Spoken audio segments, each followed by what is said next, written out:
Hello everyone. तो यूपीएचईएससी विज्ञापन संख्या 51 की परीक्षा अब समाप्त हो चुकी है और आप सभी लोगों के जितने भी लोग इस चैनल से जुड़े थे सभी का पेपर बहुत अच्छा गया। लोगों के लगातार फीडबैक मिल रहे हैं। साथ ही साथ ये भी कि जो लोग जीआईएससी या जीडीसी देने वाले हैं अब वो लगातार क्वेरी कर रहे हैं कि उनकी क्लासेज कब से स्टार्ट होंगी। देखो दोस्तों, आपकी क्लासेज स्टार्ट की जा रही हैं और इसके पहले जो आपका लेक्चर हुआ था उस पर मैंने आप लोगों को बताया था कि जीआईएससी हो या फिर जीडीसी हो, ठीक है, दोनों में जो जीएस है अबाउट सेम है, थोड़ा बहुत डिफरेंस है। लेकिन अगर आप तैयारी करते हैं जीआईएससी लेवल की तो जीडीसी उसी में कवर हो जाएगा क्योंकि जीडीसी जो है इंक्लूडेड है, ठीक है। देखो, जो आपका जीआईएससी लेक्चर का सिलेबस है आपको बताना चाहेंगे कि जो आपकी प्री की परीक्षा होनी है, प्री की परीक्षा में केवल एक पेपर होगा, ठीक है। ये ध्यान रखना कि केवल एक ही पेपर होगा और ये जो एक पेपर होगा इसमें कुल 120 प्रश्न होंगे जिसमें जीएस का वेटेज आपका काफ़ी ज़्यादा है। मतलब एक तिहाई तो केवल आपसे जीएस ही पूछा जाएगा। कुल मिला के 40 प्रश्न आपके जीएस से होंगे, बाकी जो 80 प्रश्न हैं ये आपके सब्जेक्ट से होंगे, ठीक है। तो ये याद रखना कि इस बार जो जीएस का वेटेज है काफ़ी ज़्यादा रहने वाला है। कुल मिला के 300 अंकों की परीक्षा होगी और 300 अंकों की परीक्षा होगी और इसमें समय मिलेगा आपको कितना, 2 घंटे का समय आपको दिया जाएगा। इतनी बातें बिल्कुल आपको क्लियर होनी चाहिए, इसमें कोई भी दुविधा आपको नहीं होनी चाहिए। रही बात दोस्तों सिलेबस के बारे में, तो आप जानते हैं इसमें जनरल साइंस दिया गया है हाई स्कूल लेवल का, हिस्ट्री ऑफ इंडिया है, इंडियन नेशनल मूवमेंट है, Indian polity, economy and culture है और इसके अलावा वो सब कुछ है जो कि आप एलटी ग्रेड में पढ़ चुके हैं। जो लोग एलटी ग्रेड के समय से हमारा जीएस पढ़ रहे हैं उनका सिलेबस लगभग कंप्लीट हो चुका है, लेकिन जो लोग नए जुड़ेंगे उनका रिवीजन क्लास यहाँ पर चलाया जाएगा। तो इसमें आप दोस्तों Indian agriculture, world geography, Indian geography और करंट अफेयर तो रहेगा। और करंट अफेयर से कितने क्वेश्चन आएंगे, तो लगभग आप मान के लिए कि करंट अफेयर से 5 से 6 क्वेश्चन पूछे जा सकते हैं। And logic and reasoning based on general intelligence, specific knowledge regarding education, culture, agriculture, मतलब यूपी स्पेशल, एलिमेंट्री मैथमेटिक्स कक्षा 8 लेवल तक का जिसमें अरिथमेटिक, अंकगणित, अलजेब्रा एंड ज्योमेट्री रहेगा, ठीक है, रेखा गणित और ज्यामिति जिसको आप कहते हैं, इकोलॉजी एंड इन्वायरमेंट भी आपका रहने वाला है, ठीक है। तो जो इसके पहले जो परीक्षा हुई थी आपको पता ही है कि इसके पहले जो परीक्षा हुई थी ये 19 सितंबर 2021 को संपन्न हुई थी और इसका जो विज्ञापन आया था 2020 में आया था, ठीक है। जीएस के तब भी 40 प्रश्न पूछे जाते थे, यानी कि सिलेबस में कोई बदलाव नहीं किया गया है। और क्योंकि सिलेबस में कोई बदलाव नहीं हुआ है तो ये जो पेपर 19 सितंबर वाला है उसको एज इट इज़ मैं आपके सामने रख रहा हूँ और यहाँ पर आप खुद देख सकते हैं कि कितने प्रश्न किस टॉपिक से पूछे गए हैं, ठीक है। तो आइए स्टार्ट करते हैं। तो देखिए यहाँ पर जो पहला क्वेश्चन था इसमें एग्रीकल्चर से संबंधित कुछ क्वेश्चन हैं जो कि बहुत ही बेसिक लेवल के हैं, जैसे कि निम्न में कौन सी फसल लवण सहिष्णु है, ठीक है। मतलब ऐसी ज़मीन जो कि थोड़ी क्षारीय होती है उसमें भी इनमें से कौन सी फसल आसानी से उग सकती है। तो दोस्तों इसमें खरबूजा नहीं उगेगा, ठीक है, खरबूजा बिल्कुल नहीं उगेगा। मटर, लोबिया, इसमें सही जवाब है आपका चुकंदर, ठीक है, ऑप्शन डी करेक्ट है। अगला क्वेश्चन है कि खड़ी फसल की कटाई करने से पहले अगली फसल की बुआई करना क्या कहलाती है। तो दोस्तों ये कहते हैं रिले खेती, ठीक है। एग्रीकल्चर पर एक कंप्लीट लेक्चर आपका हो चुका है जिसका लिंक मैं आपको डिस्क्रिप्शन में दे रहा हूँ और पहले कमेंट में भी आप लोगों से रिक्वेस्ट है और इसे मैं ग्रुप में भी शेयर कर दूंगा। आप लोगों से रिक्वेस्ट ये है कि आप ये लेक्चर ज़रूर वॉच कर लीजिएगा, आपको बहुत अधिक बेनिफिट मिल जाएगा, ठीक है। तो रिले खेती कहते हैं, ठीक है। अगला क्वेश्चन है कि निम्नलिखित में से किस देश से होकर भूमध्य रेखा नहीं गुजरती है। तो दोस्तों आप जानते हैं कि जो भूमध्य रेखा है ये कितने देशों से होकर गुजरती है, कितने देशों से होकर गुजरती है, 13 देशों से होकर गुजरती है, ठीक है। और ये जो 13 देश हैं साथ ही साथ ध्यान रखिएगा इनके जो नाम है, इक्वेडोर है, कोलंबिया है, ब्राज़ील है, इक्वेडोर है, कोलंबिया है, ब्राज़ील है। इसके अलावा एक और देश है जिसे कहते हैं साओ टोमे व Principe, Sao Thome and Principe, SNP। इसके अलावा दोस्तों गैबान है, ठीक है, कांगो गणराज्य है, कांगो गणराज्य, एंड युगांडा है, केन्या है, सोमालिया है, मालदीव, इंडोनेशिया और किरीबाती हैं। ये 13 देश हैं। तो इनके नाम आपको रट के रखना पड़ेगा। नोट्स जब मैं आपको दूंगा तो उसमें ये सारी बातें जो है डिटेल में लिखी रहेंगी, तो उनको 2-3 बार पढ़ेंगे ना तो याद हो जाएगा, ठीक है। और प्रयास रहेगा कि जो लेक्चर आपको मैं प्रोवाइड करवाऊंगा तो उसमें की जो PDF आपको मिलेगी पेड ग्रुप में, वो माइंड मैप के थ्रू रहेगी, ताकि चीज़ें आपको अच्छे से याद हो सकें, ठीक है। माइंड मैप के थ्रू मैं आपको चीज़ें रिवाइज करवाने वाला हूँ। ध्यान देना कि जो भूमध्य रेखा है, इक्वेटर जिसे आप कहते हैं, ये धरती हो गई, बीचों बीच जाती है रेखा, तो ये 13 देशों से गुजरती है। साथ ही साथ ये 3 महाद्वीप से होकर जाती है। 3 महाद्वीप कौन कौन से? तो इसमें दोस्तों एक है आपका साउथ अमेरिका, ठीक है, साउथ अमेरिका, अफ्रीका नहीं, साउथ अमेरिका है। इसके अलावा अफ्रीका है और एशिया है, ठीक है। तो ये 3 महाद्वीप हैं। अटलांटिक महासागर, हिंद महासागर और प्रशांत महासागर से भी ये रेखा गुजरती है, ठीक है। तो इसमें आप देखिए विकल्प क्या है, Kenya, Uganda, Gabon. Kenya, Uganda, Gabon तीनों ही इन 13 देशों में शामिल है। जाम्बिया इसमें शामिल नहीं है। तो आपका उत्तर है विकल्प डी। अगला क्वेश्चन है कि भारत में म्यूचुअल फंड को निम्नलिखित में से किस संस्था के द्वारा रेगुलेट किया जाता है, विनियमित किया जाता है? रेगुलेट करना थोड़ा सा आसान लगता है ना।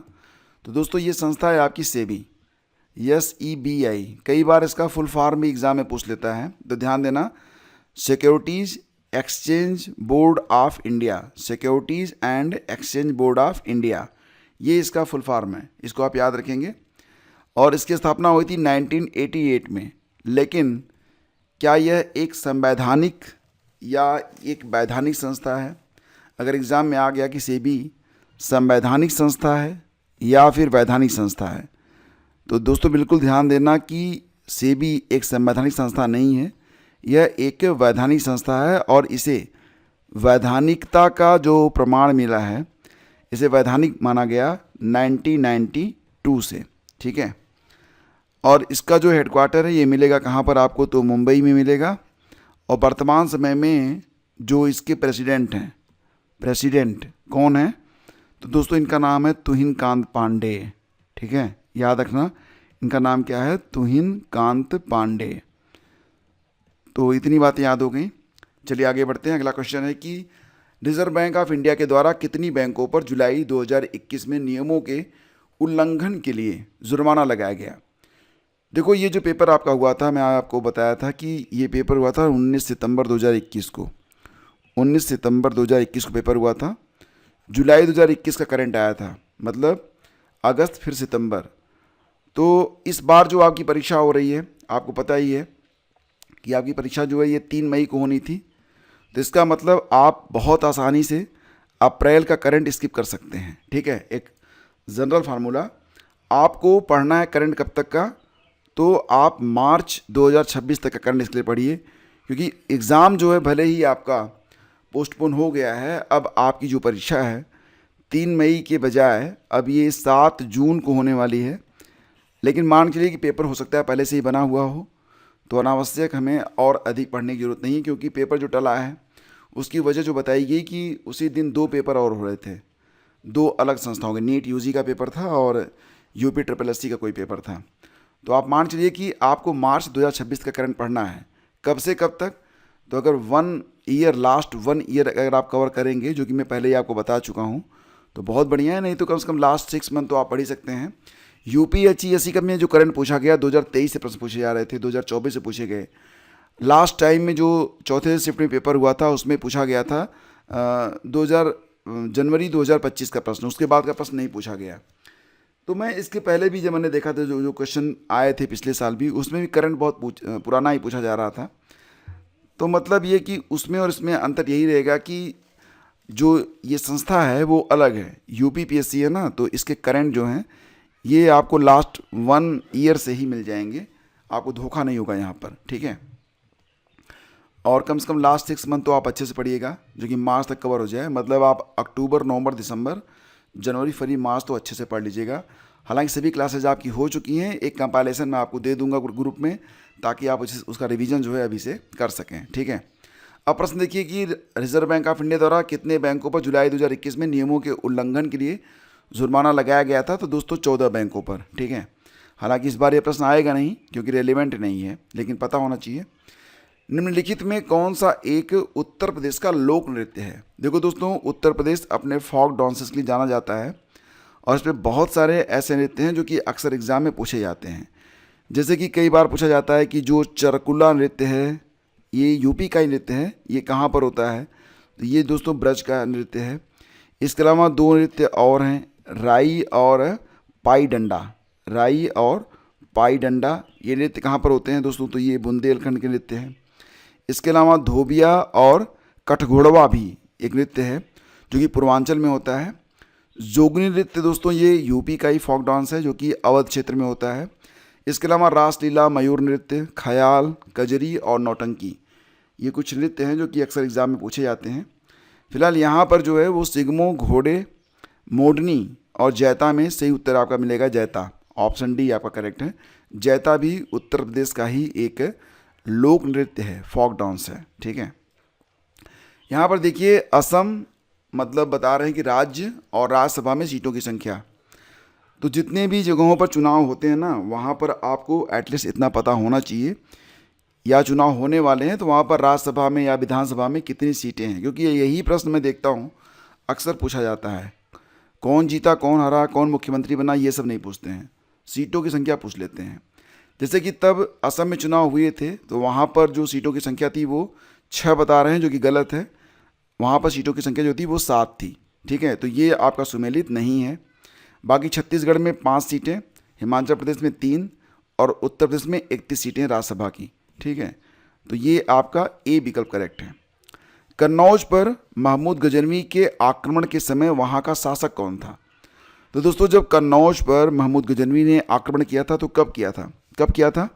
1018 में किया था। ठीक है, और उस समय जो राजा था राज्यपाल था वहाँ का राजा। ठीक है, राज्यपाल नाम था। ये गुर्जर प्रतिहार वंश का राजा था और ये महमूद गजनवी से इतना अधिक भयभीत हो गया कि शहर छोड़कर भाग गया। ठीक है, तो राज्यपाल इसका सही आंसर है।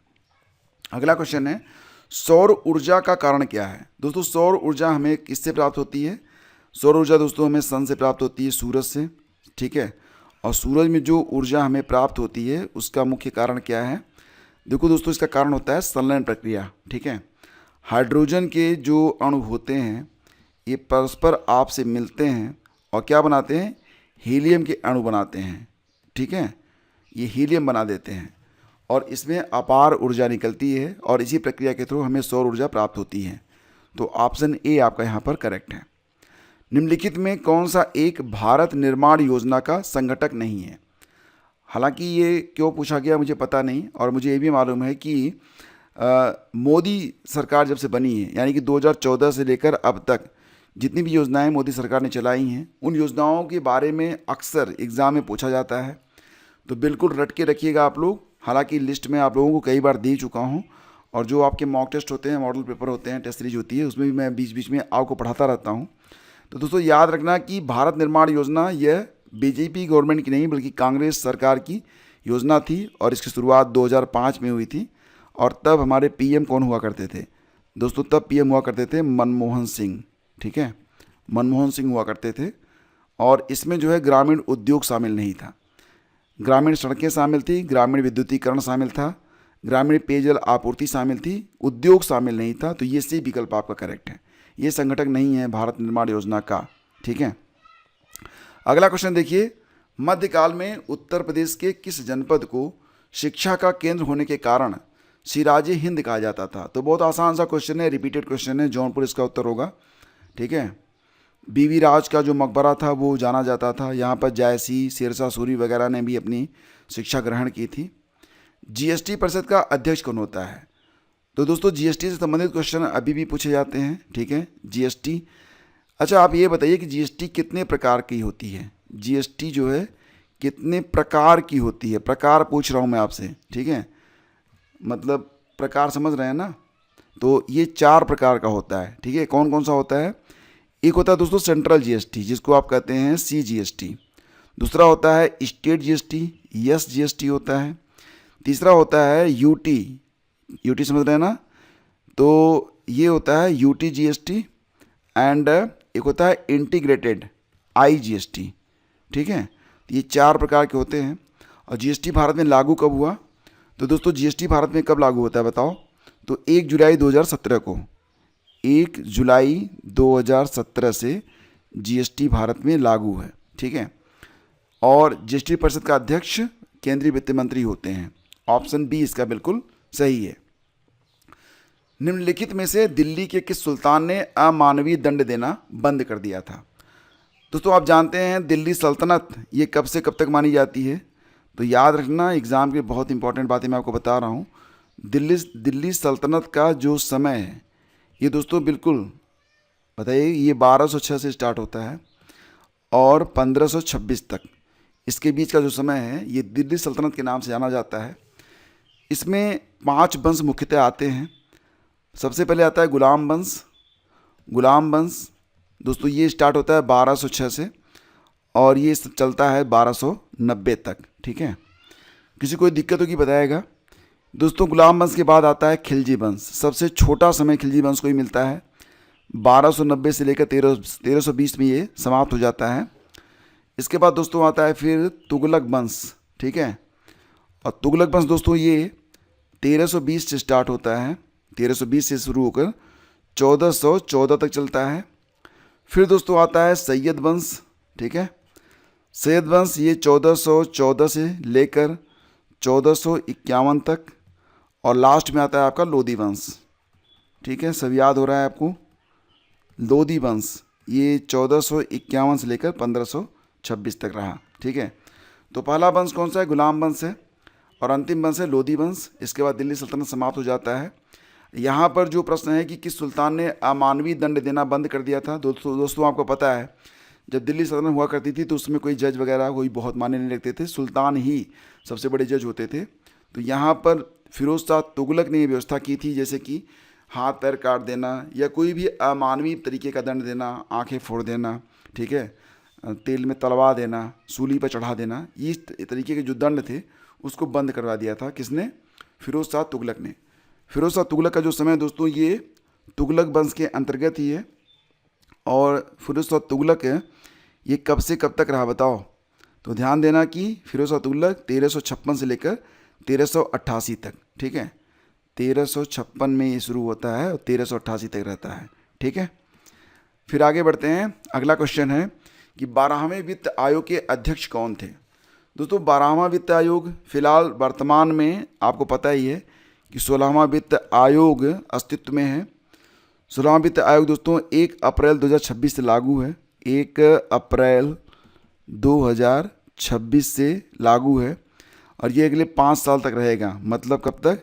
31 अक्टूबर 2031 तक ये रहेगा। और वर्तमान में 16वां जो वित्त आयोग है इसके प्रेसिडेंट कौन है? तो याद रखना, एग्ज़ाम के लिए बहुत इंपॉर्टेंट है। ये दोस्तों है आपका अरविंद पनगड़िया, ये नाम आपको याद रखना है, ठीक है। तो यहाँ पर देखिए 12वें वित्त आयोग के अध्यक्ष कौन थे? सी रंगराजन थे। ऑप्शन बी करेक्ट है। 16वां वित्त आयोग भारत सरकार द्वारा नियुक्त एक संवैधानिक निकाय है जिसका मुख्य कार्य 1 अप्रैल 2026 से शुरू होने वाले 5 वर्षों के लिए केंद्र और राज्यों के बीच कर और राजस्व के वितरण की सिफारिश करना है।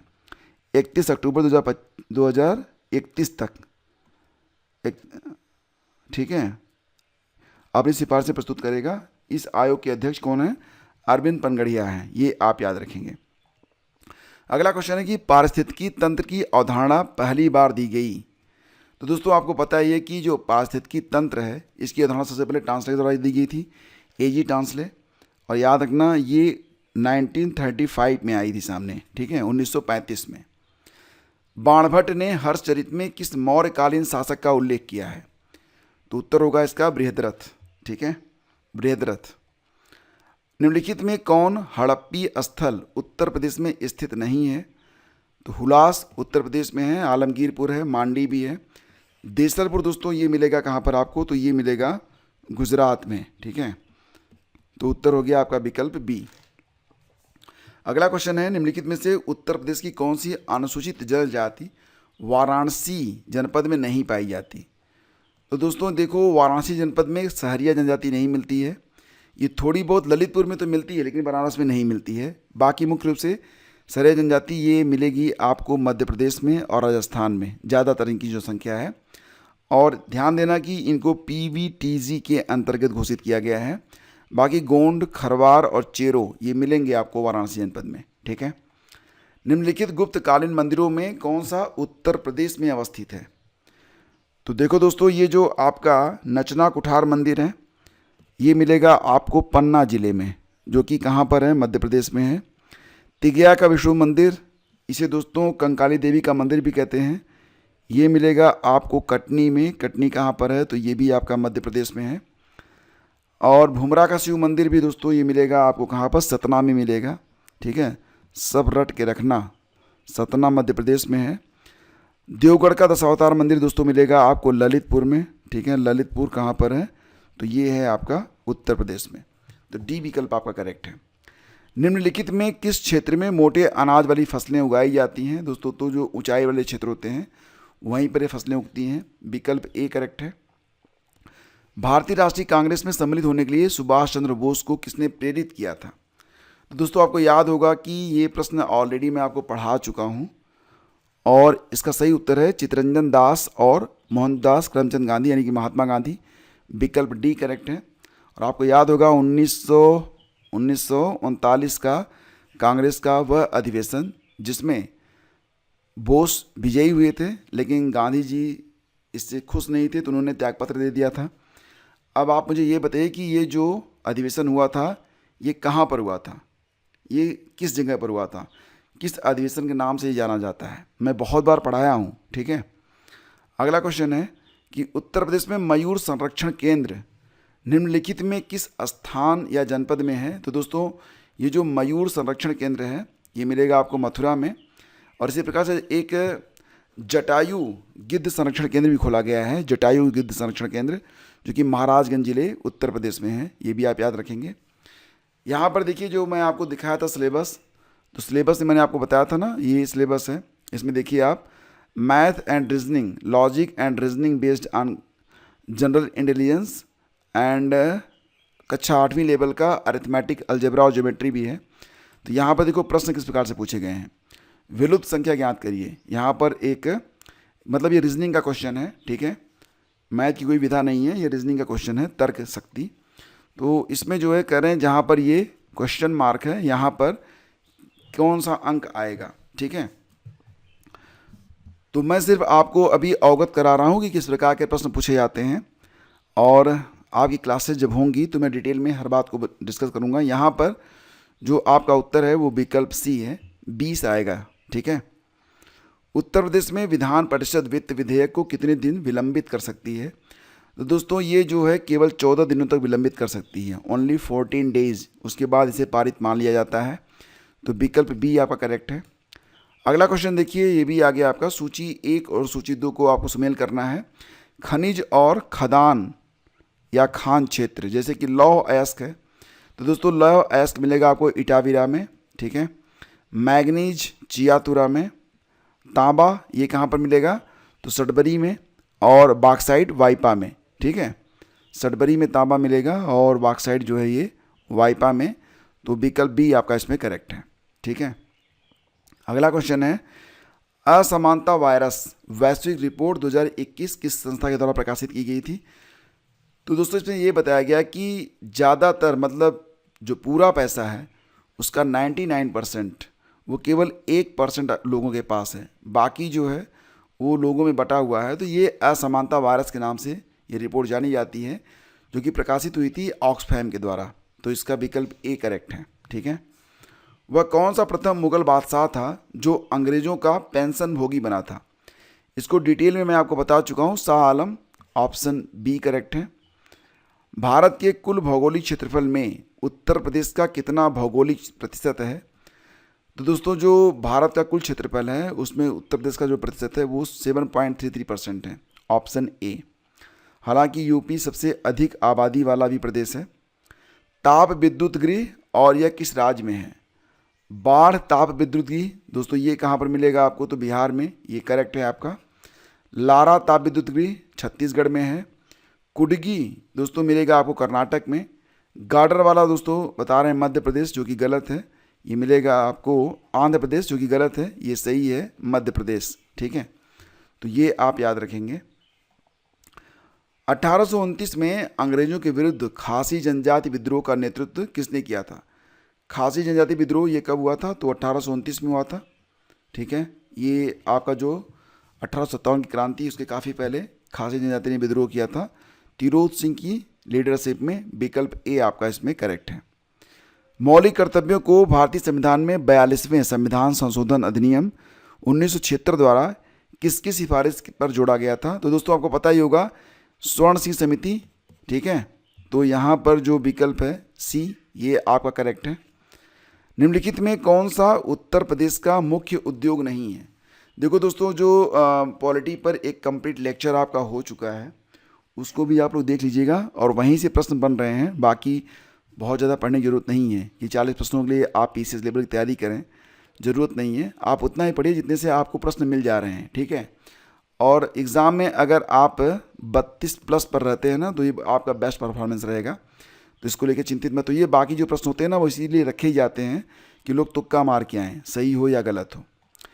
निम्नलिखित में कौन सा उत्तर प्रदेश का प्रमुख उद्योग नहीं है? तो दोस्तों ऑटोमोबाइल ये उत्तर प्रदेश का प्रमुख उद्योग नहीं माना जाता है। बाकी सीमेंट, चीनी और कपड़ा यूपी के प्रमुख उद्योगों में आते हैं, ठीक है। तो विकल्प डी करेक्ट है। वर्ष 2021-22 के संघीय बजट प्रस्ताव 6 स्तंभों पर आधारित है, कौन सा एक सम्मिलित नहीं है? तो यहाँ पर देखिए 2021-22 का जो बजट है उस पर प्रश्न है, और बजट में आपको अच्छे से पढ़ा चुका हूँ। तो एक बार एग्ज़ाम से पहले देख लेंगे तो आपका जो मतलब जो भी पूछा जाएगा वो गलत नहीं होगा, ठीक है। तो 33 का जो दोस्तों आंसर रहेगा वो क्या रहेगा? बी, ठीक है। गाँव की अर्थव्यवस्था का सुदृढ़ीकरण, ये इसमें शामिल नहीं था, ऑप्शन बी। अगला क्वेश्चन है, भारतीय संविधान के निम्नलिखित में से किस अनुच्छेद के तहत उत्तर प्रदेश में महाधिवक्ता की नियुक्ति होती है? उत्तर प्रदेश के महाधिवक्ता के बारे में बात हो रही है यहाँ पर, जो कि दिया गया है अनुच्छेद 165। विकल्प ए आपका इसमें करेक्ट है, ठीक है। उत्तर प्रदेश का कौन सा शहर मार्च 2020 को राज्य की जीडीपी और प्रति व्यक्ति आय के मामले में शीर्ष पर रहा? ये करंट अफेयर का क्वेश्चन है, जो कि बिल्कुल रिलेवेंट अब नहीं होगा। इसका उत्तर विकल्प बी रहेगा। हड़प्पी पुरास्थल वनावली किस नदी के तट पर है? दोस्तों ये मैं आपको पढ़ा चुका हूँ। ये चौतंग, घग्गर, सतलुज, इन तीनों में से कोई नहीं, बल्कि ये रंगोई नदी के तट पर स्थित है। तो ऑप्शन डी करेक्ट है। राज्य के नीति निर्देशक तत्व यानी कि directive principles of state policy, कौन सा अनुच्छेद राज्यों को निर्देशित करता है कि वो उद्योगों के प्रबंधन में कामगारों की सहभागिता सुनिश्चित करें? तो ये है आपका 43A, ठीक है। बैंकों में उपभोक्ता सेवाओं में सुधार देने के लिए किस समिति का गठन किया गया था? तो ये थी दोस्तों आपकी गोयपुरिया समिति, ठीक है। और शब्दों के विषम युग्म चुनिए, ये देखिए आपका रीजनिंग का क्वेश्चन फिर से आ गया है। तो देखो, अंगूर से बनती है शराब, दूध से मक्खन निकलता है, पानी से ऑक्सीजन, लेकिन मृत्यु से रोग नहीं, रोग से मृत्यु होती है। तो ए आपका सुमेलित नहीं है, यही आपका उत्तर भी होगा। प्रधानमंत्री फसल बीमा योजना शुरू की गई थी, कब शुरू हुई थी? कौन बताएगा इसको? तो ये 2016 में स्टार्ट हुई थी। तो दोस्तों ये लेक्चर आपको कैसा लगा? अब इसे आप एक बार लाइक ज़रूर करिएगा दोस्तों, और इसे अपने जिस ग्रुप में आप स्टडी करते हैं वहाँ पर शेयर कर दीजिएगा। और अब टॉपिक वाइज आपकी क्लासेज स्टार्ट होंगी, प्लस आपके मॉडल पेपर करवाए जाएंगे, रेगुलर आपकी क्लासेज चलेंगी। पहली बार हैं तो चैनल को सब्सक्राइब कर लीजिएगा, वीडियो को लाइक कर दीजिएगा। अगर आप पेड ग्रुप में जुड़ना चाहते हैं तो अधिक जानकारी के लिए आप डिस्क्रिप्शन चेक कर लेना, या फिर आप सिंपली केवल हेल्प लिख के भेज देना। व्हाट्सएप पर हेल्प लिखना, व्हाट्सएप कर देना 9452252260 पर, और आपको जानकारी मिल जाएगी कि ग्रुप कैसे चलता है, इसमें क्या क्या चीज़ें होती हैं, किस प्रकार से आपका ग्रुप आगे बढ़ेगा, एवरी इन्फॉर्मेशन, ठीक है। Thank you, have a great day, जय हिंद।